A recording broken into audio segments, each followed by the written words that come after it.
great day in the morning, curse breakers and stargazers. Welcome to the addendum to the Stardome's The Giving of Thanks Hang Suite for 2019 that took place. Part one was on Thanksgiving Day, and then part two has been recently finished and will be uploaded into the YouTube domain around the time that this addendum hits.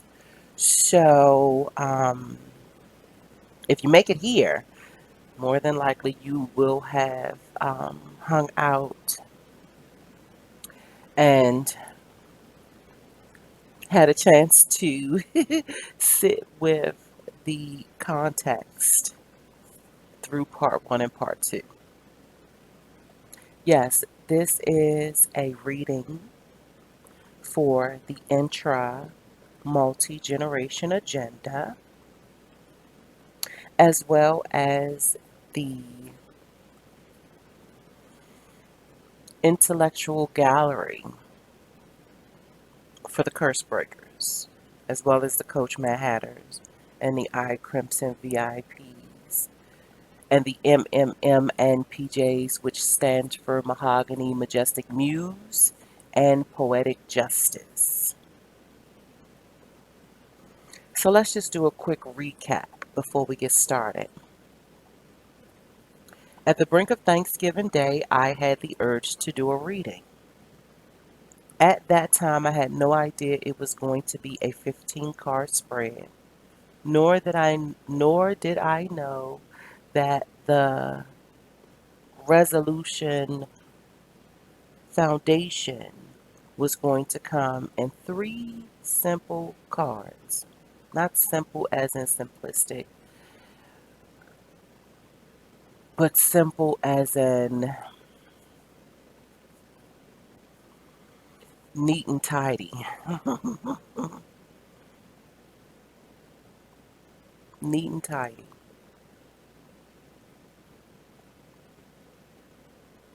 Every day, I am growing deeper in love with the treasures, arts, and sciences of tarot.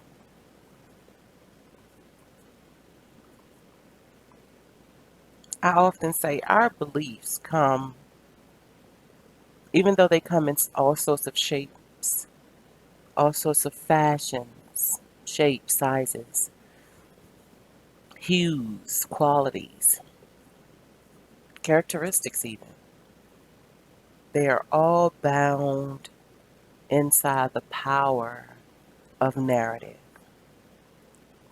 And they are intrinsically in conjunction with how we view ourselves and or our people inside the narrative. I always ask folks, and it really doesn't matter who I am conversing with. When the question pops up, I never ever give away the opportunity to bring it forward. Where do you find yourself in the narrative? That's the ultimate question. Where are you finding yourself in the narrative? And asking this question, it does us good if we are to keep in mind that most of the narrative that has anything to do with our authenticity is ancient and has been tried and true to paint us in a negative light. If all depending on who's telling the story, those within my cultural denomination always finds themselves inside the evil components of the narrative.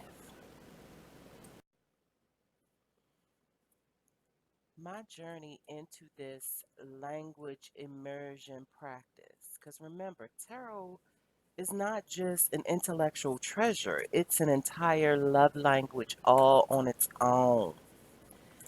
When we go and we research certain topics, we fail to realize that it's still based upon the perception of the content and context provider. It's not just healthcare providers out here. They're context and content providers. They're celebratory providers.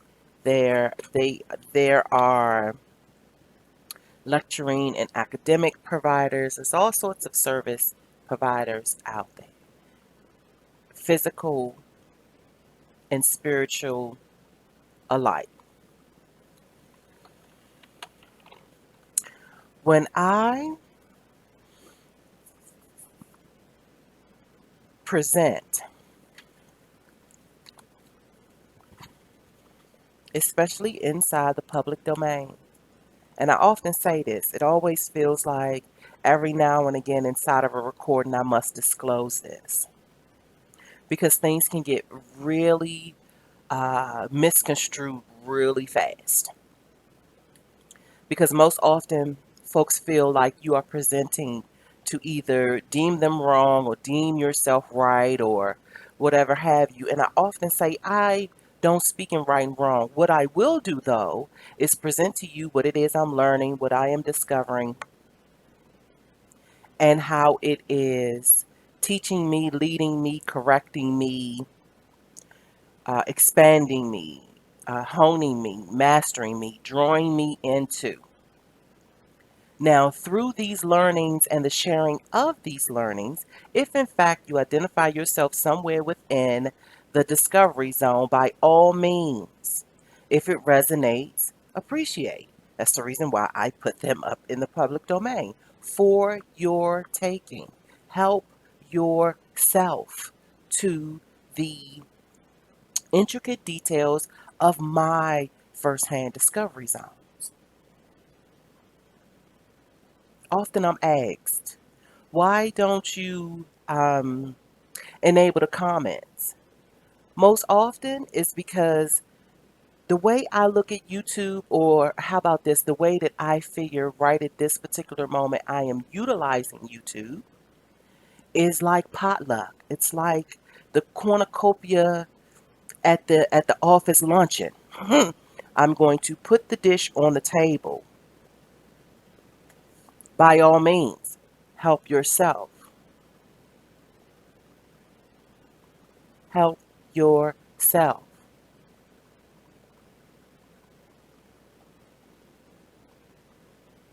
But I even know, even with that being the situation, I've been to so many office luncheons where the whispering on the side is like, who made that? Who made that? You want to touch that? You want some of that? Who made that? So I get it. Trust me, I get it.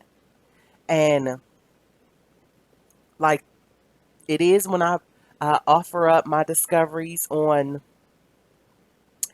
the uh, the YouTube train wagon is no different than how it was when I offered up a dish at the company social. I am not going to take it personal if inside you feel that it's not the dish for you. I get it. So what do? You just scoot your ass along to another part of the table where you can partake. That's all you do. I am often baffled at how, especially my 12 that I have deemed my tarot treasure trove teachers. I often like to call them my 12 top favorites, but you know that gets a little sticky when we talking about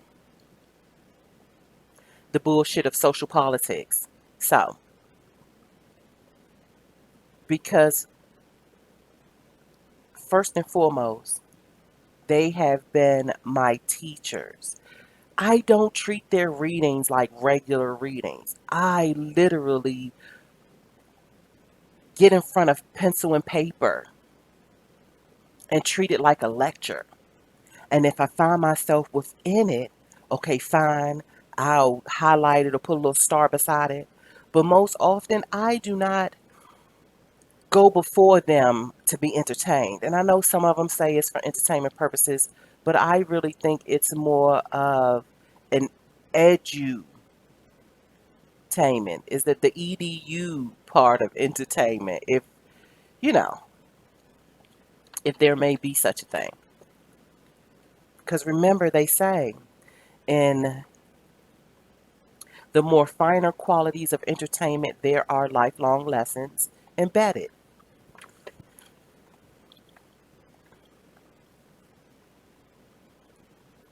And as humble as my 12 teacher tribe for tarot treasures may be, when I tap in, I am very serious.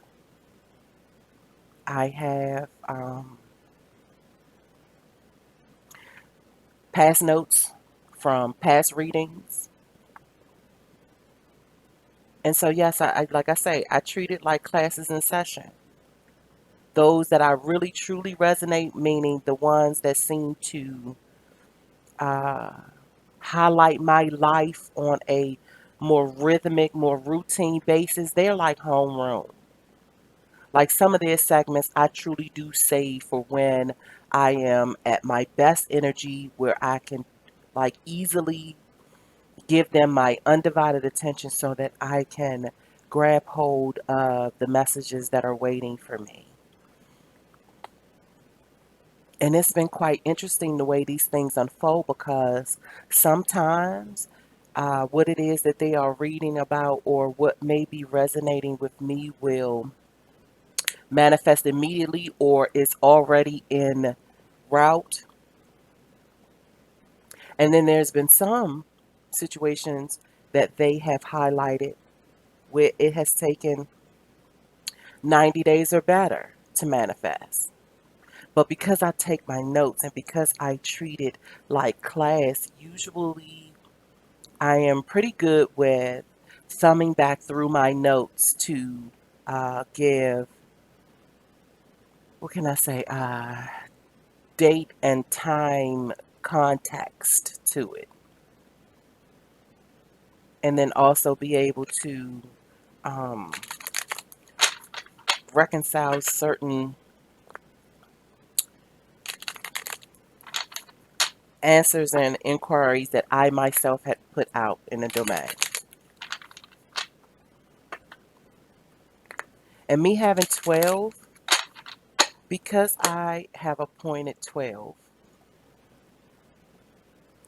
it does really well for my checks and balances with how I myself interpret tarot.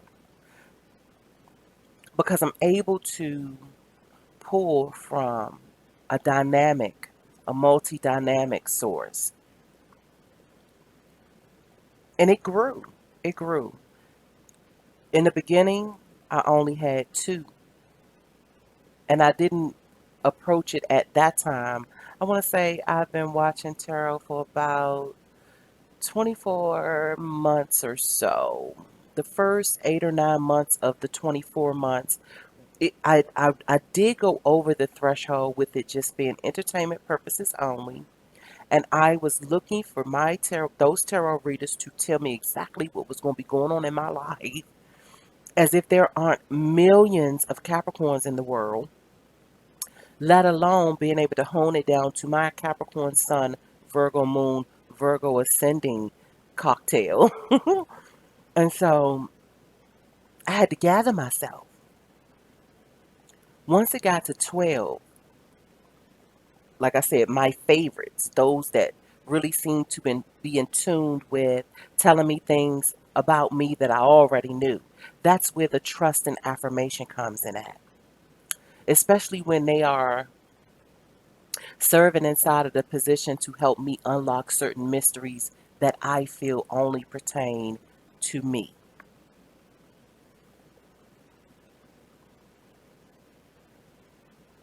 There have been there, there have been situations and circumstances where I have been drawn to tears because it felt like they were amongst my one or two closest friends. I don't have a whole bunch of friends, not close. I don't have closest. Yeah. I can count on my 10 hands. My 10 hands.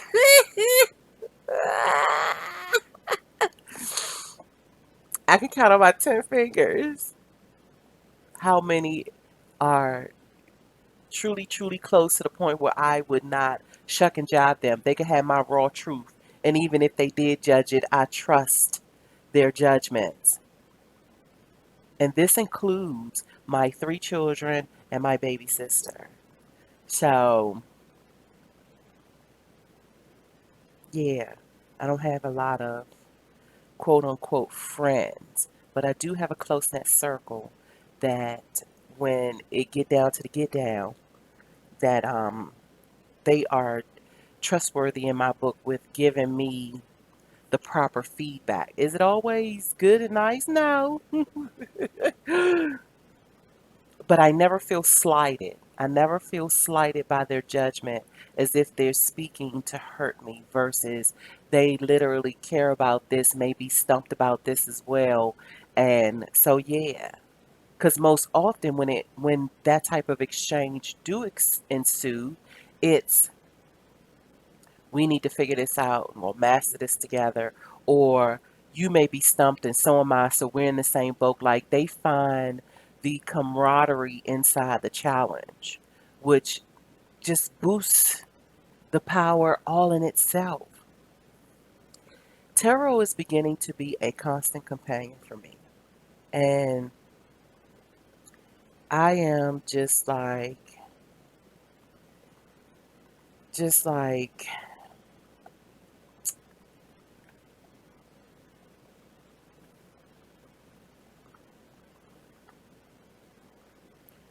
remarkably in awe.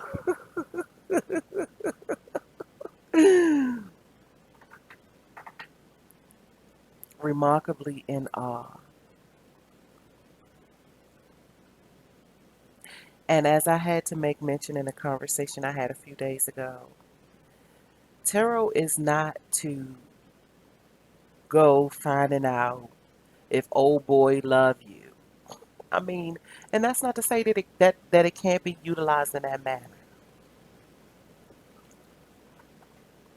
But remember, this is the cell phone to the celestial realm. I promise you, more power is rendered, all dependent on the way we structure our questions.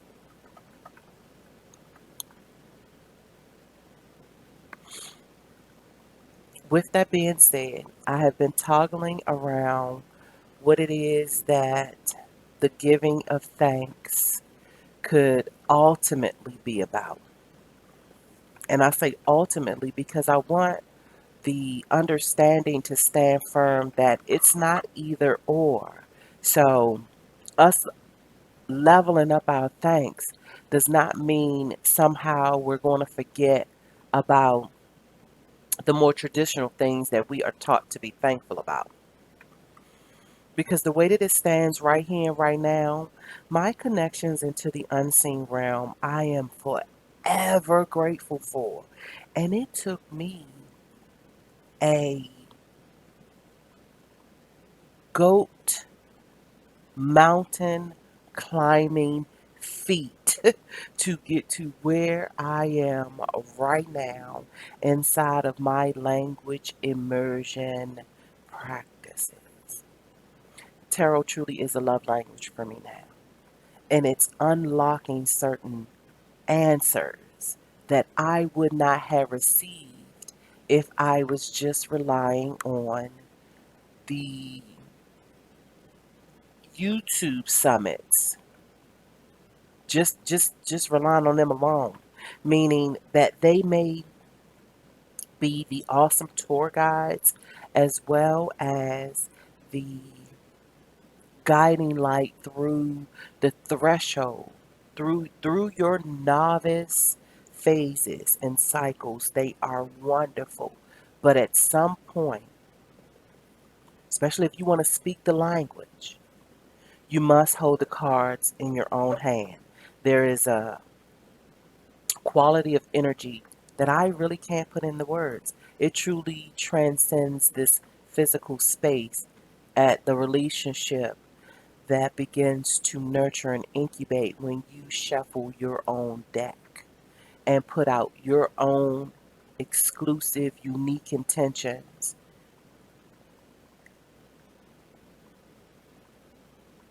And pretty much sending up the inquiry into the celestial realm and allowing them to situate the cards and hit you with that extra oomph of intuition so that you may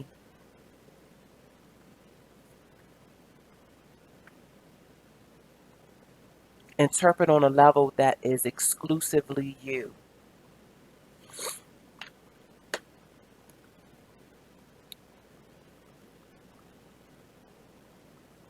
Exclusively you.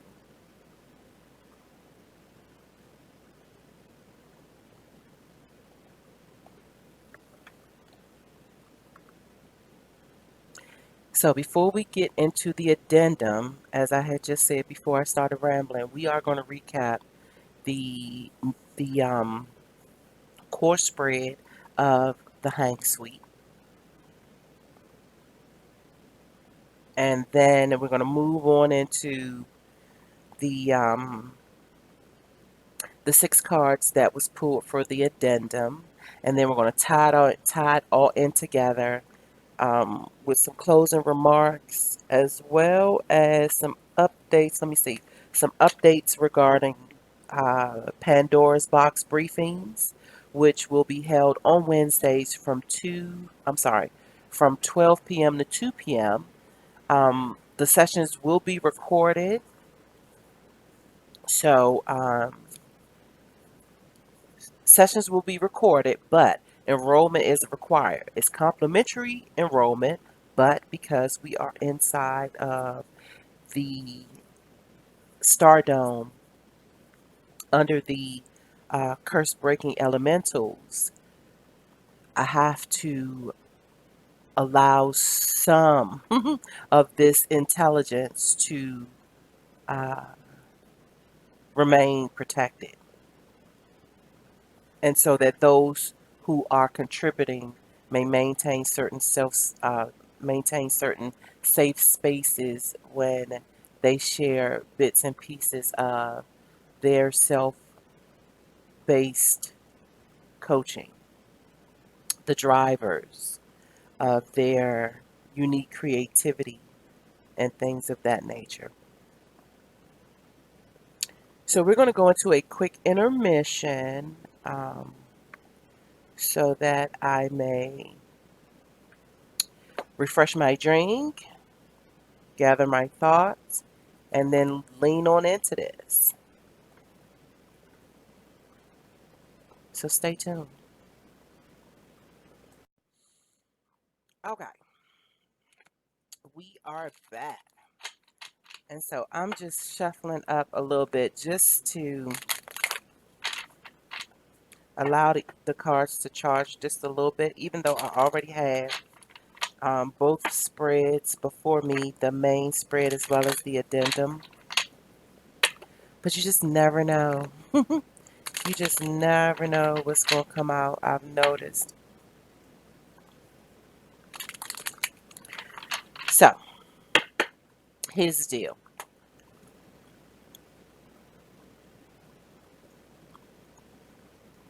My childhood consisted of a stretch when I was in Louisiana. Now, because it was before I was 10 years old, and it was surrounded around a lot of family grief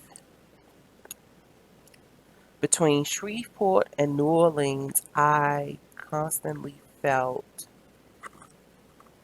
like that was the time and space when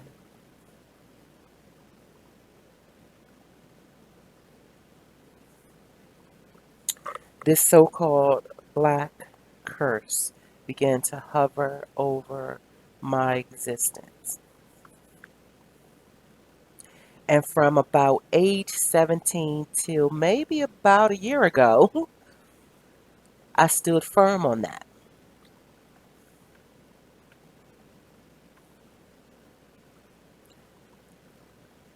treating tarot as well as the astrological ins and outs as an academic tool by which I will learn myself, master myself, court myself, treat myself, protect myself, engage with myself, has become the very best thing that I have ever encountered outside of carrying and bringing forth my 3 children.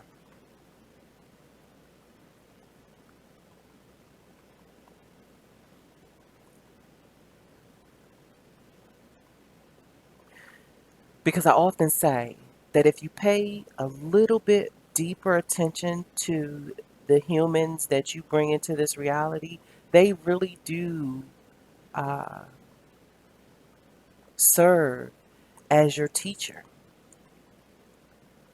We often think in order for someone to be your teacher, they have to either be older or AKA more wiser. And in most cases, yes, that that perception fits very nicely. It's almost like it's the unicorn of perceptions to think that the only ones that can teach you something are the ones that are older in some kind of way, wiser in some kind of way.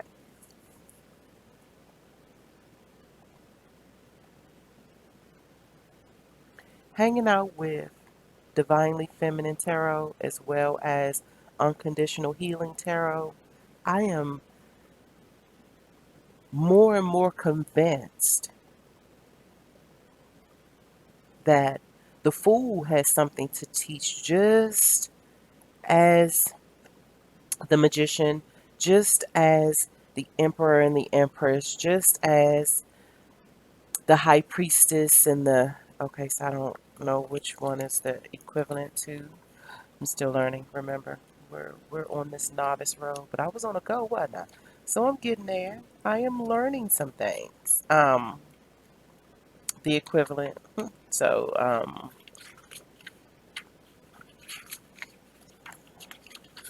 the Hierophant, yeah, as well as we were rolling, weren't we? Okay. The Hierophant, the Lovers, the Chariot.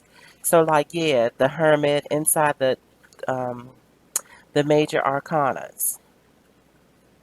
The Hermit, the Justice, the Wheel of Fortune, the Hanged Man, the Moon, Strength, Death, the Wheel of Fortune, the Devil, the Tower, the Star, and of course these are not in order. The Sun, Judgment, the World, my favorite, Temperance. So yeah, and I might have, because I'm just kind of flipping through the book right now, so I might have missed, but I don't think I did.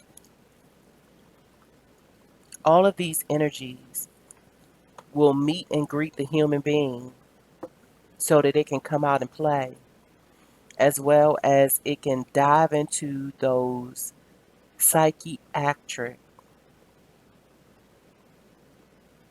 archaeological moments.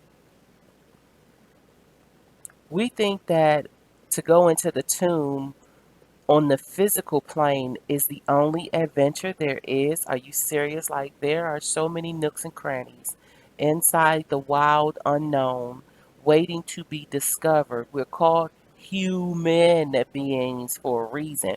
We can take on as many hues as we conjure up. And the reason why it has been labeled this so-called evil is because there are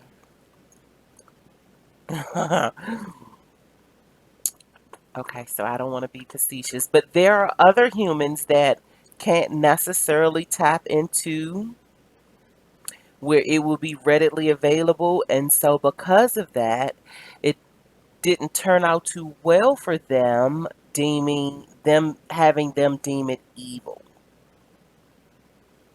And because we figure that where they showed up in the narrative is exactly where we're going to show up in the narrative, we get spooked, we run and we shun away from the mystical, mysterious, magical realms of academics. Slowly but surely, my cultural denomination, aka my mahogany wood people, versus their Hollywood people, have just as much magical narrative waiting to be tapped in. But only we can tell that story. Only the mahogany wood people can tell their story to the point where it's magical. Disney tells magical stories because they are the Hollywood narrative. They are part.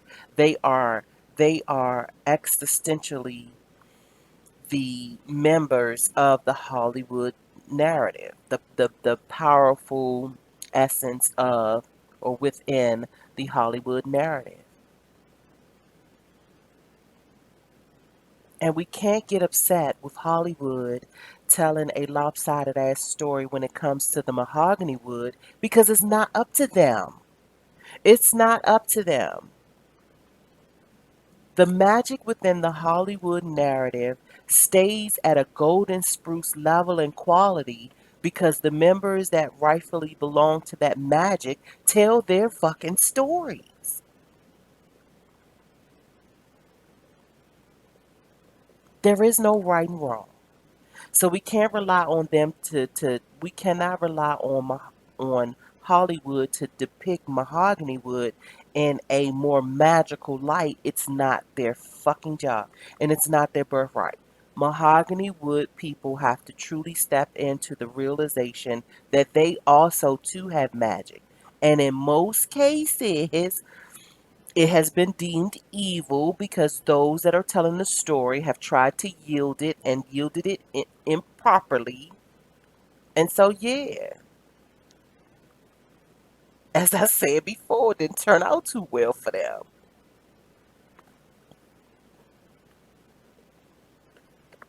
It really is time for those narratives that beg to differ find their way to the surface so that it may be shared, so that it may sit on the table inside the cornucopia of what's called magical intelligence. Magical intelligence cannot exist without emotional intelligence. Inside the magics of the mahogany wood people comes the balance of thought and feelings.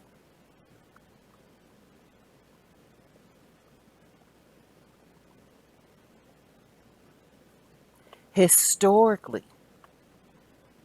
the emotional intelligence side of the narrative had only been ascribed to the fairy tales, the fantastical, the children's stories. Why?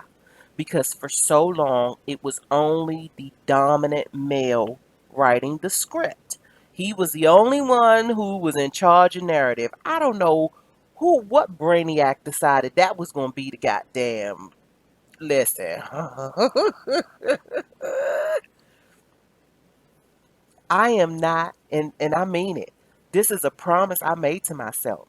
I am not paying attention to no more stories where I cannot hear the and feel the divine feminine voice or presence. If there is not a balance of divine feminine and divine masculine inside that narrative, count me out.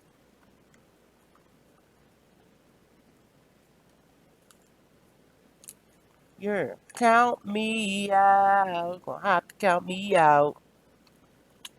Huh. I ain't with it. Why?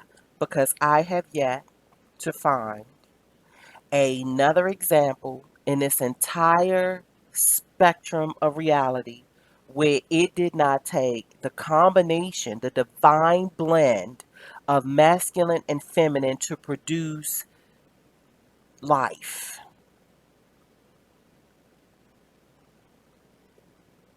And I damn sure ain't found it where the feminine energy was excluded altogether. I have no idea how the leading narrative of righteousness was Father God without Mother God being anywhere near it. Like the incubation of her womb is superficial. Like, get the fuck out of here.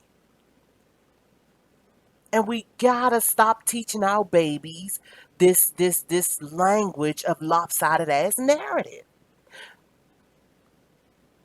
Mahogany has got to put its value back inside the script. And the only way it's going to do that is if the mahogany writers, the mahogany scribes, put the magic and the inspiration back in their pen and get the fuck to work. What that mean? That means because you are a human being and you can't be in two places at one time, some hard decisions to be made.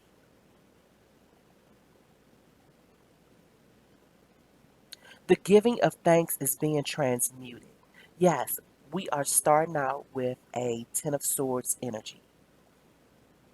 As I mentioned in part one, when the cards first began to lay itself out, I became a bit intimidated because I wasn't sure where the message was going to go.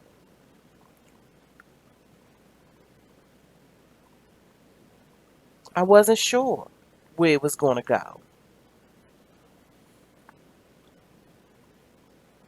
And quite honestly, those that truly, truly read tarot, especially if any of those that I have deemed part of my teaching treasure trove tribe, to look and see if maybe I have missed some things inside the message. But those that read tarot, and honestly, my ultimate wish is that anything that I put out, that those that, especially those that figure like they want to scrutinize it, have a solid level of knowledge by which they are analyzing what it is that I put out. And I'll take it back to the corporate luncheon or the potluck. Wondering why. Maybe I'll research one day the history of it being called a potluck. Why is it called a potluck?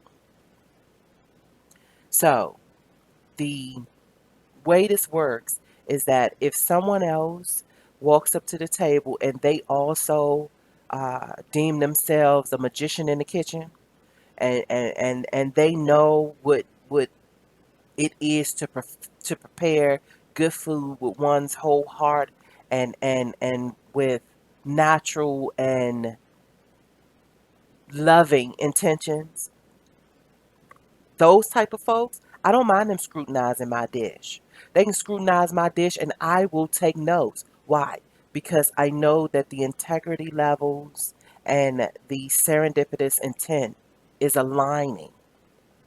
And so the same goes for those that speak within astrological or tarot treasured principles. Like for them to step up and say, all right, Coach TC, like you might have missed this, this, and this inside the message.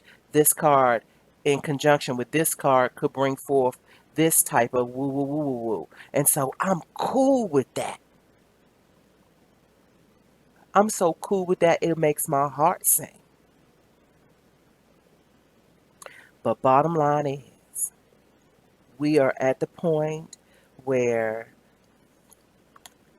coddling and being super sensitive is going to be a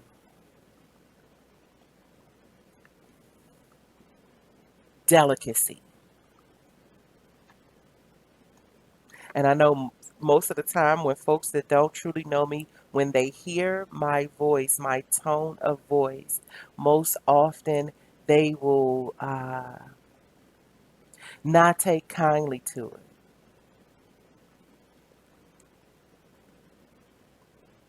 I can't worry about that. I can't worry with that because it has to come out with the type of passion and the type of rhythm. And yeah, listen, I'll say this, and I am born and raised Washingtonian. Some people can't take go-go.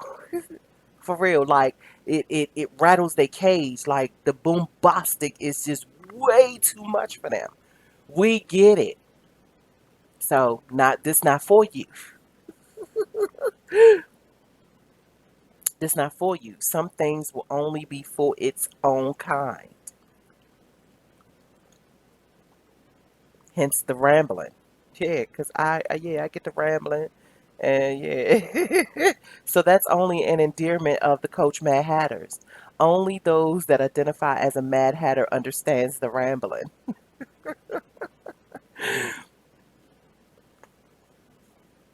So this will be the moment where I invite you to pause this addendum if you want the backdrop and the proper context to the 15 card layout, which ended with the Two of Cups and the Ace of Wands, and together that magical blending of those energies is what's going to be powerful enough to turn our Ten of Pentacles in reverse upright. And it's really, really amazing because the Ten of Pentacles in reverse is the only reversal in the entire spread. And it was the first card out. Since I am just beginning to understand my language in tarot, I have yet to tap into the reversals because I am trying to understand them in upright. So once I realized that that was the only reversal, then it quickly became apparent that the spread was telling me that as a collective, we have the ability to get to our Ten of Pentacles upright if we tune into the message that's being depicted in the 15 card spread, as well as the two resolution fundamentals. Also, I refer to the spine of the reading, which is the middle column of the 15 cards plus the resolution foundation. So that's the Son of Wands, the Three of Swords, the Mother of Wands, and then the Ace of Wands. Now remember,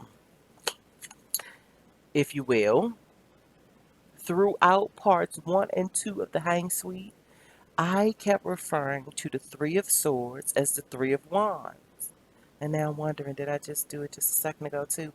I'm not sure. But the Three of Wands continue to pop in when I was talking about the Three of Swords. So after I kept being perplexed by that, even while it was happening, but very much so after each recording, it's like, why did I keep calling it the Three of Wands? Which made me go pull the Three of Wands. So that is the first card of this addendum,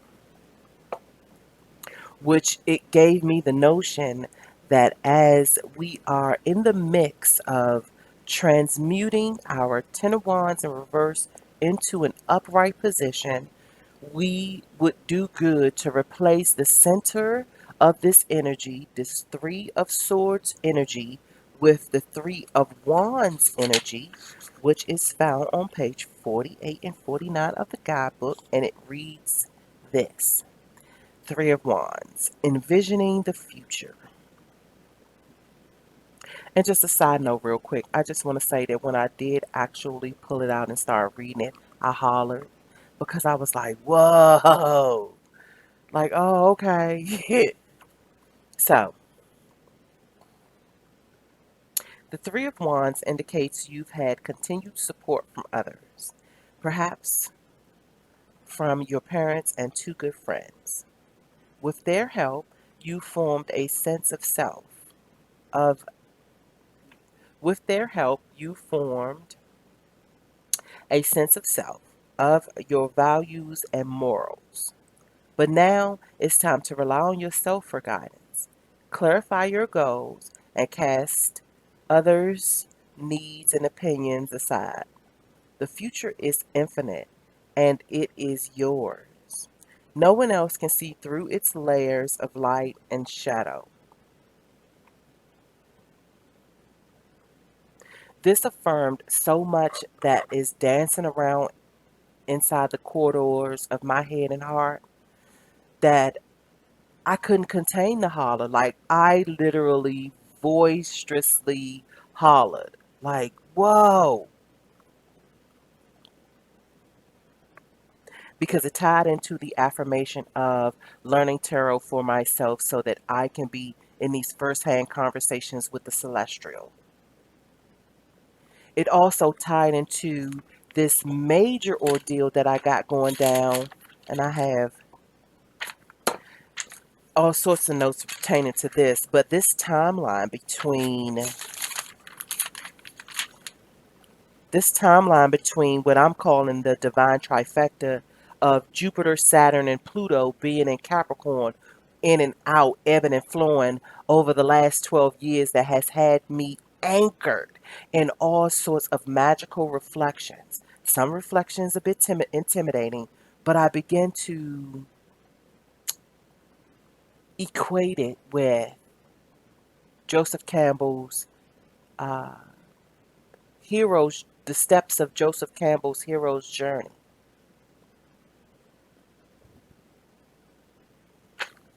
And I had even pulled my notes for that to infuse and spice up this addendum.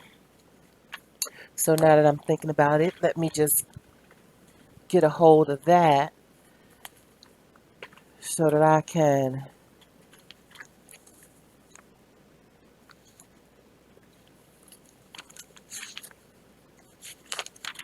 tap into that real quick for you. So, the steps of the hero's journey. Step number one, which I like to call home base, is inside one's ordinary life. Number two is the call. Number three is refusing the call. Number four is meet up with mentors. Number five is the crossing of the threshold. Number six is the tests, allies, and enemies. Number five is the innermost cave. I'm sorry. Number six is tests, allies, and enemies. Number seven is the innermost cave. Number eight is the ordeal. Number nine is reward. And then I add is reward and the sword. But then I added seizing the moment, which I often figure that in order for us to get the reward or sharpen the sword, it has everything to do with us seizing the moment to do so. So number 10 is the road back. Number 11 is resurrect. Number 12 is returned with life's elixir, but I put in parentheses love. So it's returned with life's love elixir. And then I added a step 13 as a bonus, which is extend special invitations to share, create, and heal history slash our story, exclusively for the MMM and PJs, the Mahogany Majestic Muses and Poetic Justices, which I like to think is the mahogany people's the mahogany wood people's scribes and narrators and storytellers and toastmasters.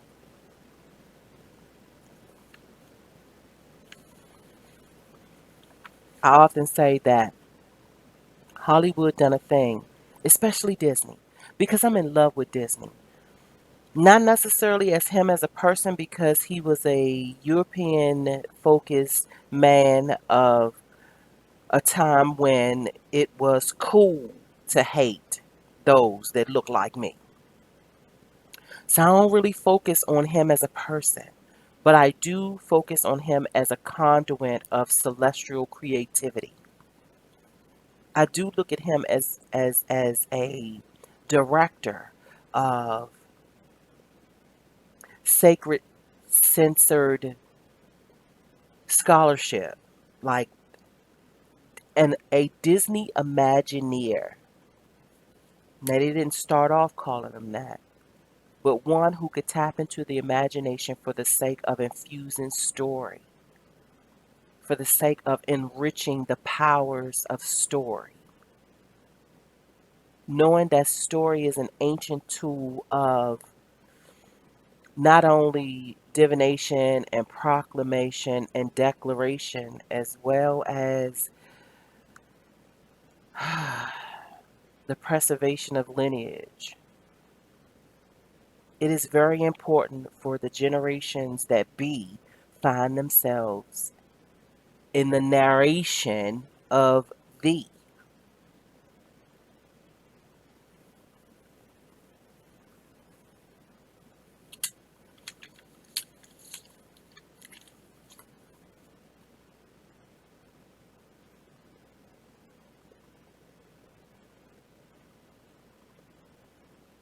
So here's the addendum. Here's the layout for the addendum. Oh, you know what? Before I even do that, because right now I have the Disney film, The Princess and the Frog, that's playing in the background. And I might even need to add, since YouTube is getting so finicky with copyrights and certain things like that. Come on, you hear it in the background, you know damn well it ain't mine. Like, let's not do that. And even in that realm of it, the whole copyright and intellectual property preservations and all this kind of stuff, it just amazes me how we even deal in the realm of patents and copyrights when so much has been stolen and rewritten, redirected. So much. But I digress. Gotta dig a little deeper. Yeah, we gotta dig a little deeper. So, with that being the proper segue, I am going to share my top four songs from the soundtrack that will hone into and delicately bundle the Hang Suites Part 1 and 2 in conjunction with the addendum.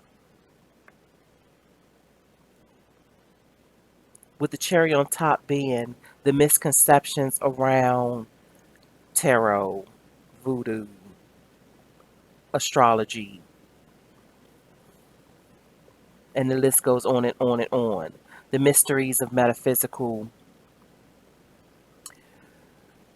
the rites of passage of celestial invisibility, all that kind of good stuff. Remember, it all depends on who's telling the story. If you find yourself inside of a story and you've been labeled evil,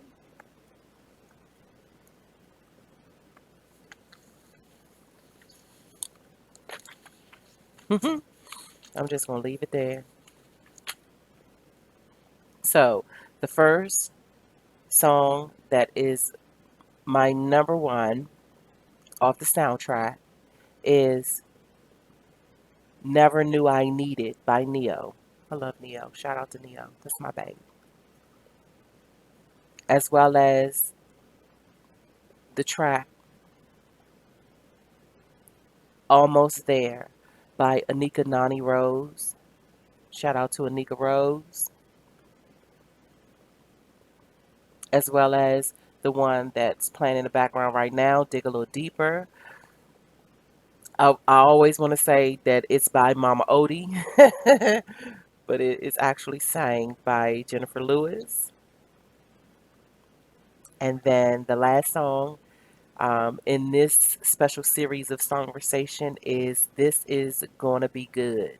And it was written by Randy Newman. Um,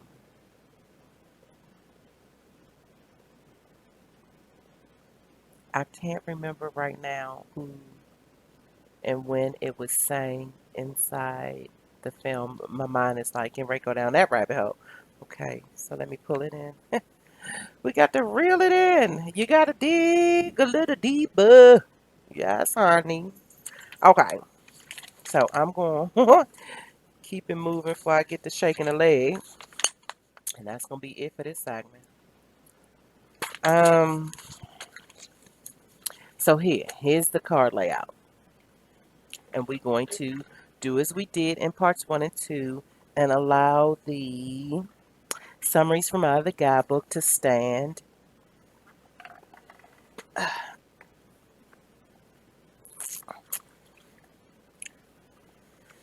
as a core interpretation. All right. 3 of Wands.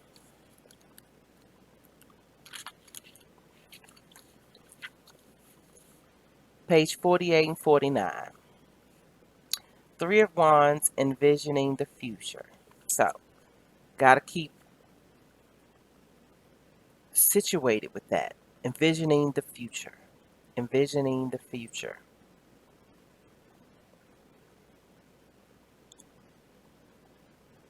Knowing that it is time for us to rely on self-guidance.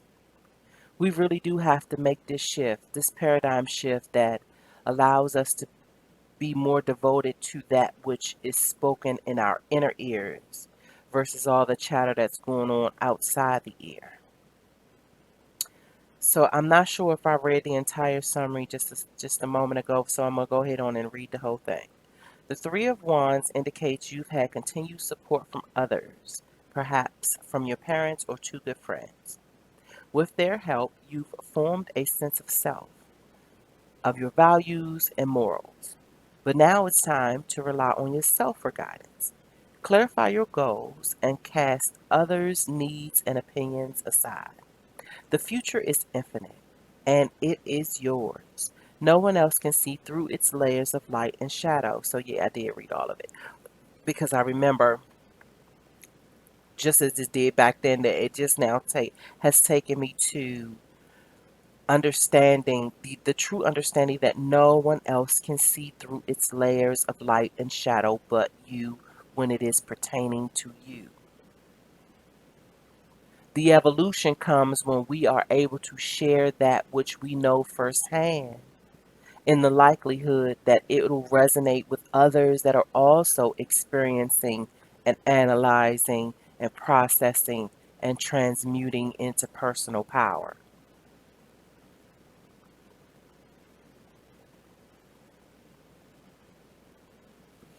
And so the second card is the Ace of Cups. On page 74 and 75 of the guidebook. Love's beginnings. Aces mark the beginning of exciting new phases. Since the Suit of Cups deals specifically with love and emotion, you're in for a real treat. Expect to enter a blissful time of health, joy, and friendship. A new love could be on the horizon. You may feel that you're making a whole new start. Just go with it and allow this feeling to revitalize your spirit. You got to dig a little deeper. Stop running from the way you honestly feel. And trust me, if I've said it to you, I've said it to me 3 times over. Stand up and stand firm on the way you honestly feel. Now remember, the catalyst in what I just said is how you honestly, truly, authentically feel. If that's not how you really feel, don't put power through your words to that. Stop speaking the crap that you don't honestly, truly feel. I say it all the time. Those that talk just to be talking, man, they burn my patience on like as if, yeah, on some type of turbo hydro. They will burn a hole in my patience. Words are very powerful. those that are put out into the ether with intent. I ain't saying it's got to be good or bad, because I mentioned before, it being good or bad is only in the eyes of the beholder. One man's God is another man's devil. It all depends on who's telling the story. So I'm not going to go as far as to hone in to say what's going to be right and what's going to be wrong. I can't do that. Can't possibly do that. But honest and truly and truly and true, yes, that's what needs to come through.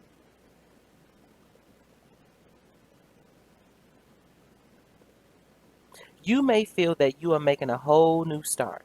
Just go with it and allow this feeling to revitalize your spirit.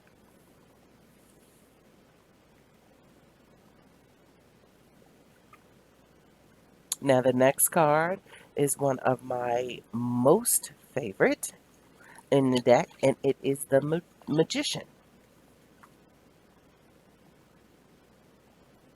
As well as it being a mercurial card that speaks to my moon and my rising energy centers, it's also an indication that all of the elemental magics are in play and that the seeker is the one that can actually tap into it and keep the balance, because there's a fine line between the alchemist and the trickster. I think the focus of intent is what will grow that silver lining between the two.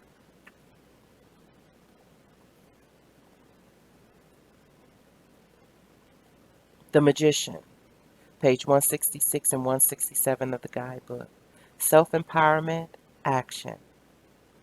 The Magician is a card of boundless, expansive energy, whereas many of the major arcana deal with stillness or aspect of the mind.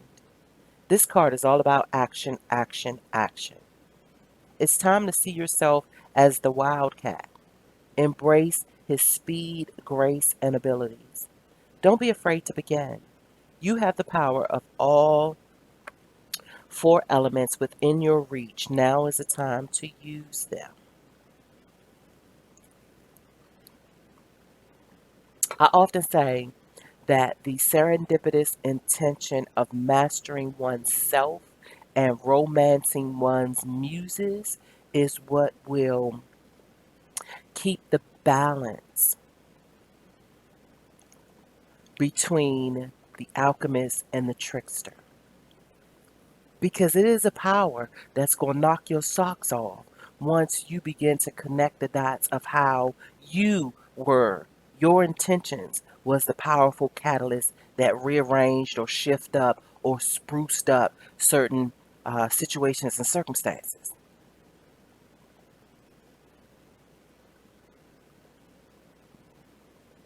And I like to think about certain behavioral characteristics between the alchemist and the trickster. Both are magicians in their own right. It's how one yields versus the other, to be or not to be, to focus or not focus. That magical focus brings forth the astro alchemist, the astro artisan. That messy ass shit that makes the trickster.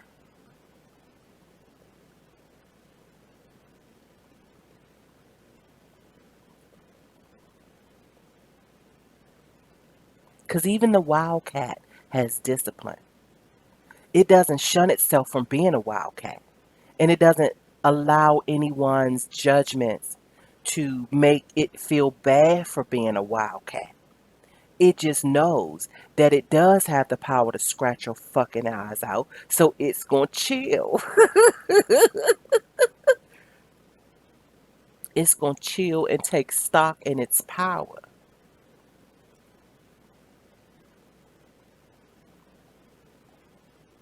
It's not going to be afraid to act. And it is going to understand that it does have the attraction of all the elementals. And so let's tap into what the elementals are once again. So the wands, ruled by the element of fire, has everything to do with inspiration, creativities, ambitions of goals and dreams, and it resides mostly in the mind.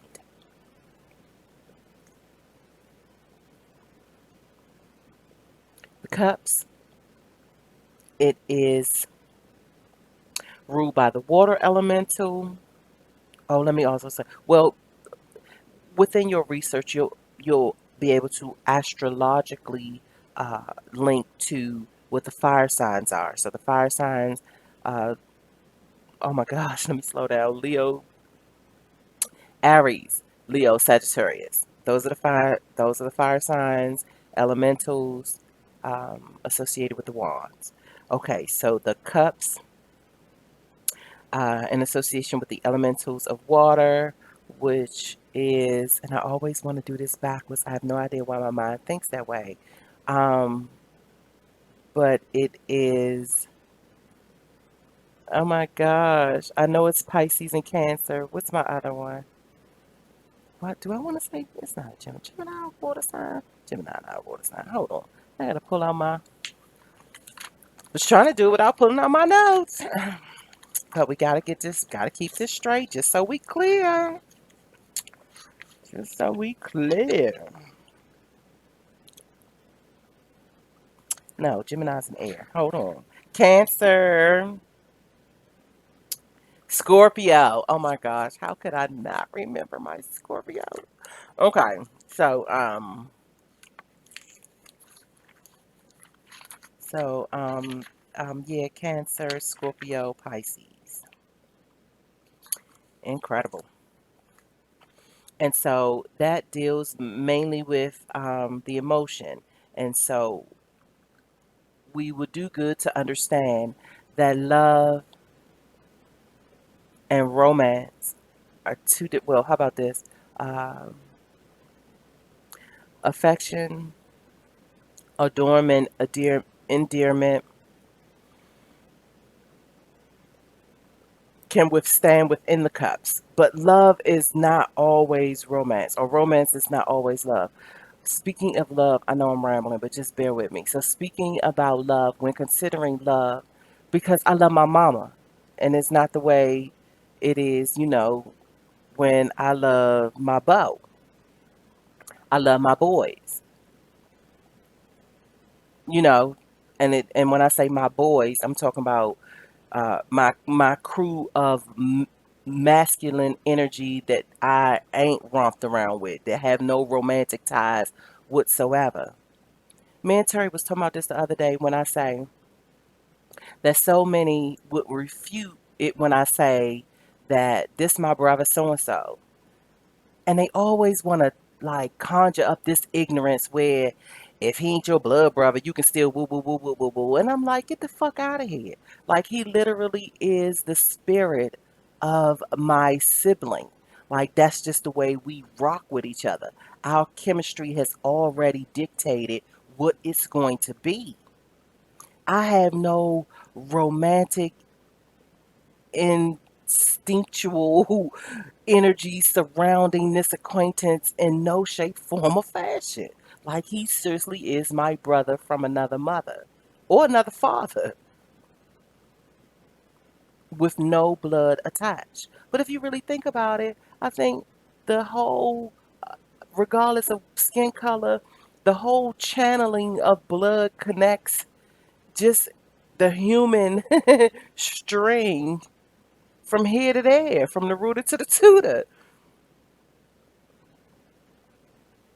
I think and I feel within celestial sourcing is where the divides, where the demarcations come in.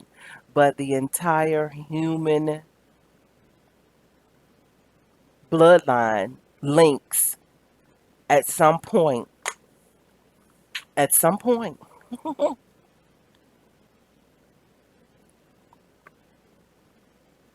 So the cups deals mostly with the matters of the heart, love, friendship, affection, support within relationships, and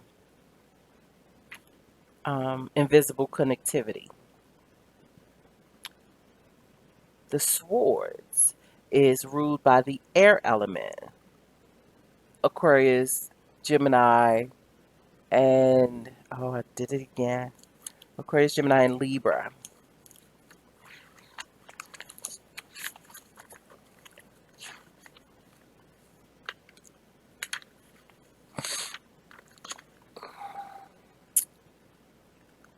Yeah. Yep, yep, yep. Okay. All right. We're making some moves, making some progress. So, that is the suit of action and intellect. These are the energies as well as the zodiac archetypes that address change, they deal with conflict, and they are the yielders of constructive as well as destructive powers. And it always amazes me, and I know I say that a lot, but it is relative. It amazes me. It's quite remarkable. Those that have the power to build up and break down. Remember, we can know if we really uh, unpack this thing, we cannot take sides on this whole good and evil thing. Because if you think about the power of the death card, within one card depicts the tearing down and the building up, like the ending of this chapter and the beginning of this one. The hashing out of the old ways to make room and new fertile soil uh, for the new ways or the newer ways, the more innovative ways. When I see swords, even though it is most of the time in conjunction with heartbreak and turmoil and trials and tribulations and injustices and oppressions and lopsided as judgments and you know all of it. Come on, the whole kit and caboodle. Also in there, I look and sense certain opportunities for innovation, like those realms of those realms of golden chaotic gesture always contributes the clearing of the slate after it's all been said and done. So resolution is embedded in our situations of turmoil and distress. And I have yet to find a human that could deny this, especially those that are seeking the wisdoms of their own uniqueness and individuality. I love the quote that says that just by looking at the acorn, you have no idea that this remarkable, incredible oak tree or golden spruce lives inside of this little old tiny nut. That's why I don't mind nobody calling me a nut. You can call me a nut all day long. I am nutty. Yeah, I can get real nutty for your ass. I get nutty on you. Which brings us to the pentacles, also known as the coin, which represents the worldly possessions, and the elemental is earth. Virgo, Taurus, Sagittarius. Oh my God, why did I say Sagittarius? Where's my mind? Virgo, Taurus, Capricorn. Just won't leave myself on out of there, huh? I'm sorry. My mind is toggling back and forth right now. Tomorrow is my mom's birthday. I will, you know, I will have to say that this is a time where a lot of love and light inside of Sagittarius season begins to flow a certain kind of way for me. Um, Regardless of the mainstream commentary surrounding the relationship of Capricorns and Sagittariuses, we are neighbors on the astrological wheel. And fuck what you heard. Jupiter is just delightful. It's just a delightful, jolly planet. And its energy, when it's in your presence, now, yes, I can't deny that it's a fire sign that is associated with Jupiter. I get it.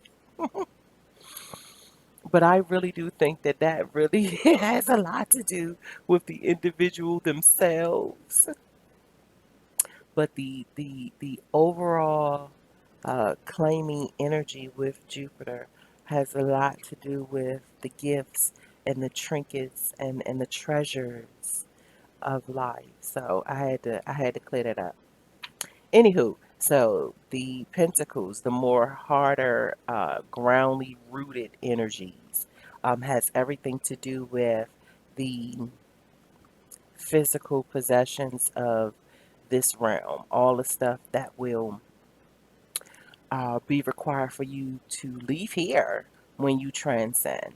Like the only thing, and I say it often, the only thing that is going along with you when you transcend is through the memories of your head and your heart, what you think and how you feel. That's what's going with you. And so in my book, that's what's more important when I get up here to talk, when I get up here to share.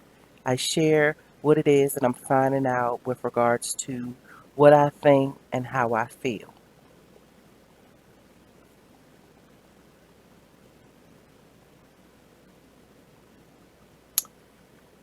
So, yeah, the magician has at its,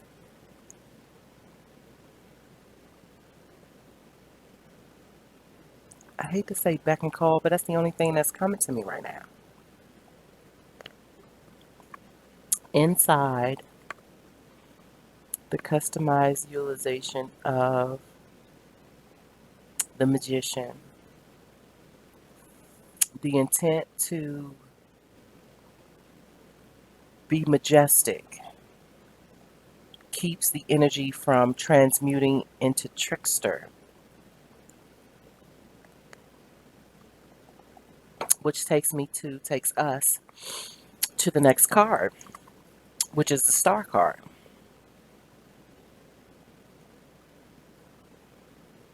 The card of Aquarius. And it is on, let's see,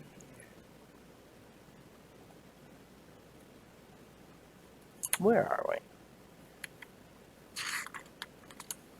Page 198 and 199 of the guidebook.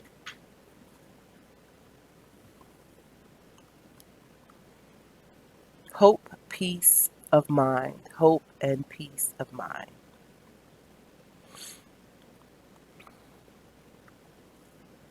Standing outside on a dark night, you gaze up at the stars and sense glimmers of wonder and hope. Even though you can't find concrete answers to life's many questions up there in the sky, you can't help but feel comforted and renewed. Such is the energy of the star card. It is not about actions or situations. It's simply about connecting to the part of you that is hopeful and serene. This force will bring light back into your life and infuse you with positivity. This force will bring light back into your life and infuse you with positivity. Interesting.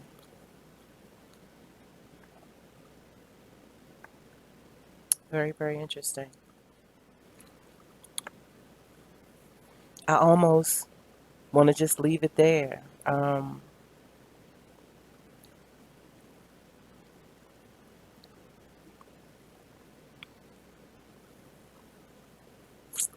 Stargazing is an individual practice. Stargazing consists of those promises that you've made to yourself about the evolution of you. Knowing that as you continue to mature and evolve, when you are part of the collective, you actually have something substantial to contribute intellectually and emotionally. So I'm gonna let that ride. It stands very well all on its own. So the next card out is the Three of Pentacles. Such an adorable card. which is on page 138 and 139 of the guidebook. Three of Pentacles. Teamwork, determination, focus. The task ahead is a monumental the task ahead is a momentous one, usually related to your job or career. The Three of Pentacles suggests you must focus all of your efforts. Discipline, strategy, and hard work are needed more than ever. If you become weary or overwhelmed, rely on those around you. This is a card of teamwork, so you may need the strength of others to conquer the mountain. Now, even though this summary says this summary directs your attention to the job and the career, I will add to it and say, since the Pentacles, remember we was just talking about the elemental magic, since the Pentacles also has a lot to do with property and home,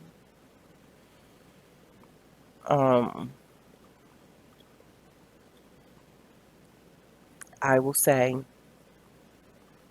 from my perspective, when I am interpreting this and looking at the cards and the way that they are situated, it tells me that teamwork inside the home is going to also have a lot to do with our ability to dig a little deeper and take account of the magical moments inside of our own hero sheroes journeys, those steps, so that they may be experienced on a more divinely timed pace. Has a lot to do with the goings ons of the homestead. To feel safe and incubated and supported as your authentic self inside the places that you live, where your heart dwells.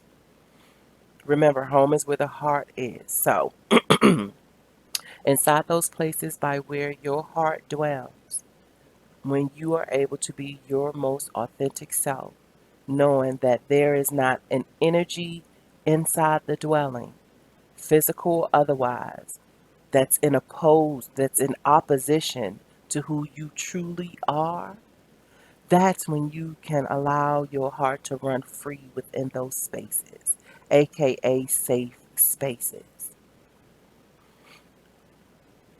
Intellectual maturity is bound to happen when our homes are places where we can be authentically free.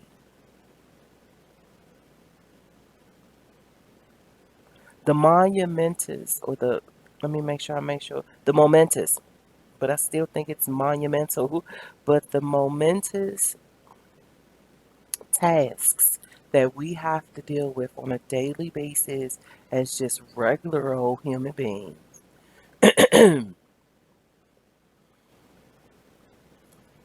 In my honest opinion, has a lot to do with how well we are authentically, how well we may, how can I say this? How well we can authentically be.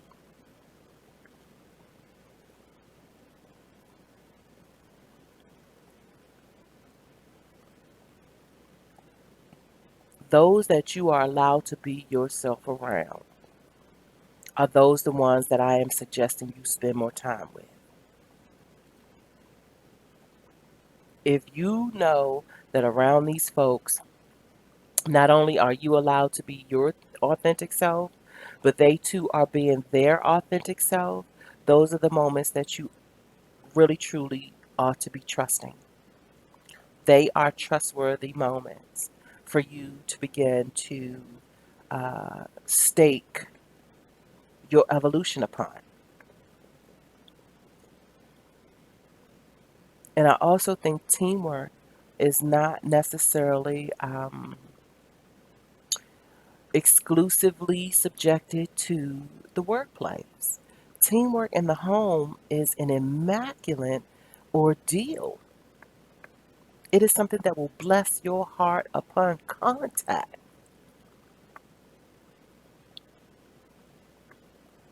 When I can sit inside of a home where the family members are the cheerleaders of the members in the home versus the dictators and the authoritarians, inside my soul sings. Why? Because as a child, I lived inside of a home that I often say was hostile territory.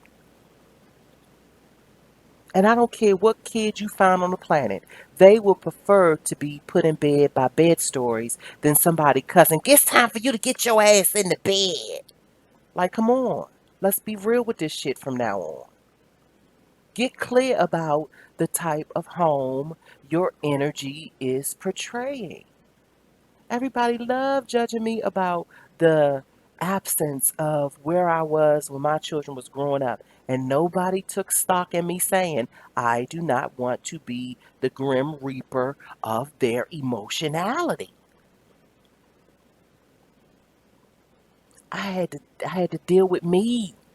And no, everyone is not granted the blessings of being able to see the everybody love the narrative of Jesus, but nobody wants to talk about where he was at the brink of age 33 and what was going on with him during that time inside the narrative where he went missing. When you know that you got to deal with you and your shadow side, you do not bring everybody in with it if you seriously a seeker of wisdom. Down in the valley is an individual sport. Dealing with you and digging a little deeper is an individual sport. So, yeah, I got a little preachy. Got a little preachy. I think every time from now on that I see the Three of Pentacles, I'm probably going to step into, yeah, I'm going to get on my soapbox because teamwork is not something that we ought to be taking for granted. Solo missions either.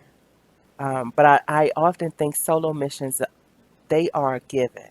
We ought to always be on point for um, the awareness when we identify missions that need to be solo, and then be intrinsically grateful when we have camaraderie and we can have some come-alongs, when we can have some companions, and be cool either way.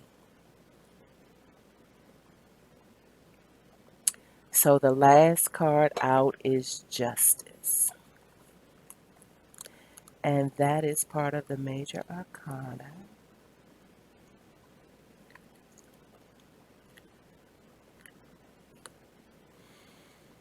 Located on page 180 and 181 of the guidebook. Decisions, karma. With tails intertwined, two cats look directly at you, waiting for you to choose between them. Which is right and which is wrong?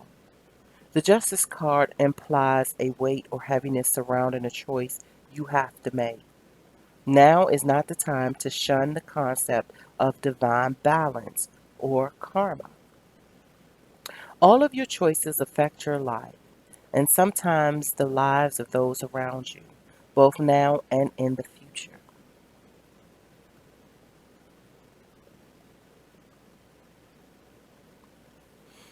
To take a look at this card and really just meditate upon it in solitude, you see where the agenda to divide and conquer is so apparent.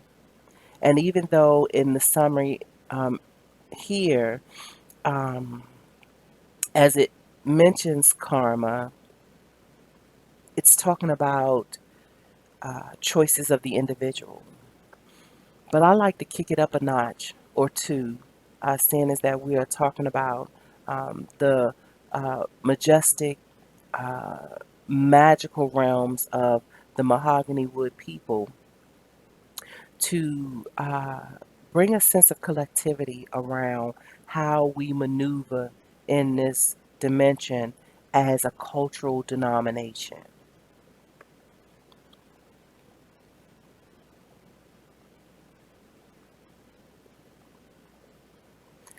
I peeped into a documentary surrounded by an empire of their own, talking about the history and building of Hollywood and what it meant to its founders and its founders' families and its founders' fortunes and freedoms and foundations and fundamentals and finances. Sometimes I like to call it the F words of Hollywood. So you know what I'm going to say next, right? You know what I'm about to say next, right? It is time for the collective to begin focusing on the F words of the mahogany wood.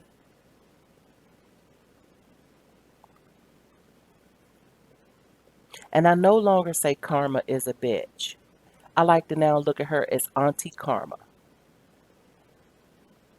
And usually, if I am to understand the characteristics of any auntie I know, she will bake you an apple pie and will fuck your ass up all in the same afternoon.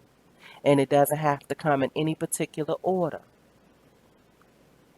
She'll never let anybody mess with you or like take your happiness away, but she will make sure that you are not doing it to yourself too. She makes it very clear, I'm going to have to show up. It's your choice on how I show up. I can show up baking an apple pie, or I can show up getting ready to fuck your ass up. Either way, the love is not shattered or shaken, but I got to show up. It's all on you, terms, the rules of engagement by which I will show up, but I'm showing up. Balance. And I often giggle when I think about Auntie Karma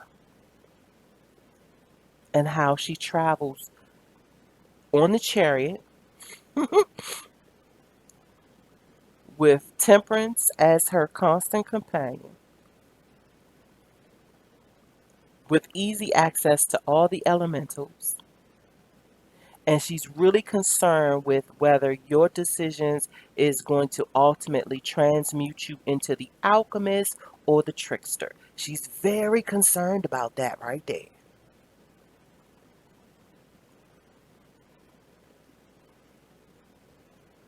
And so when she shows up to fuck your ass up, you can't go around talking about karma is the bitch, because she came as promised to all human beings, and that the way you handle things is actually the determining factor by which she's going to show up.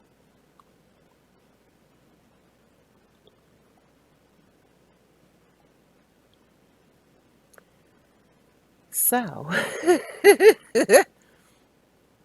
and I giggle because I'm telling you, I had to learn that the hard way. I am a Saturn sun, Capricorn sun, Saturn written.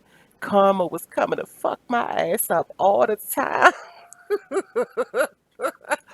I had to get a handle on that thing. Like, what in the world is going on around here? So yes, I had to hone into that and gain a better understanding by which Auntie Karma was showing up. And I can't say I can't even say to this very moment that like she will never again show up to fuck my ass up. Like, come on, I'm a human. It's gonna happen. I think at the bottom line, for me to truly be able to understand, my grandma was like this. Let me tell you something. Mozella would make sure that you never misconstrued her love. That was unmovable, unshakable. She's a Capricorn sun as well, so she had that mountain range type of love, deeply embedded. So if you happen to if you happen to get in the limelight of her wrath, Had nothing to do with her love. And she made sure that you understood that. Her conversations always uh, infused a certain level of clarity with it. Now I need you to understand, baby, why I had to whoop your ass now.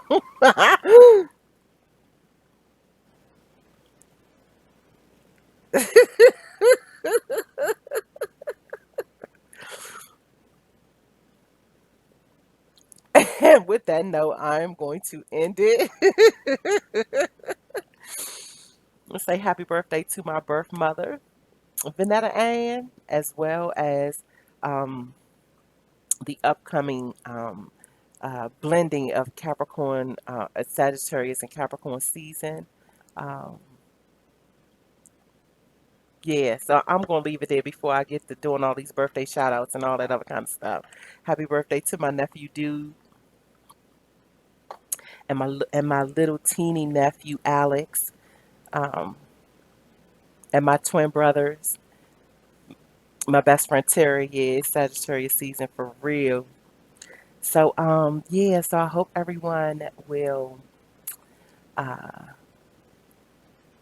latch on to the more unconventional levels of thanks that I have set out to highlight, because this is not, uh, in my opinion, the age of tradition. We are in the age of Aquarius, and it had always promised to shake shit up. It had always promised to challenge the status quo. And I see certain areas and levels of this existence that is resistant to the ushering in of an innovative set of energies.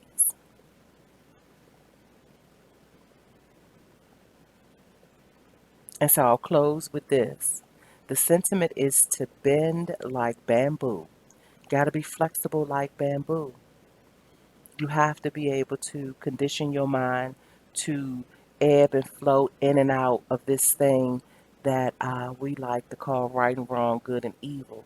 And understand the narrative was switched. The original was burned and it was rewritten for the sake of the storyteller. So I know you all know 2020 going into over the threshold, you'll know what time it is. It's time to rewrite the script. So take care, and I wish you well.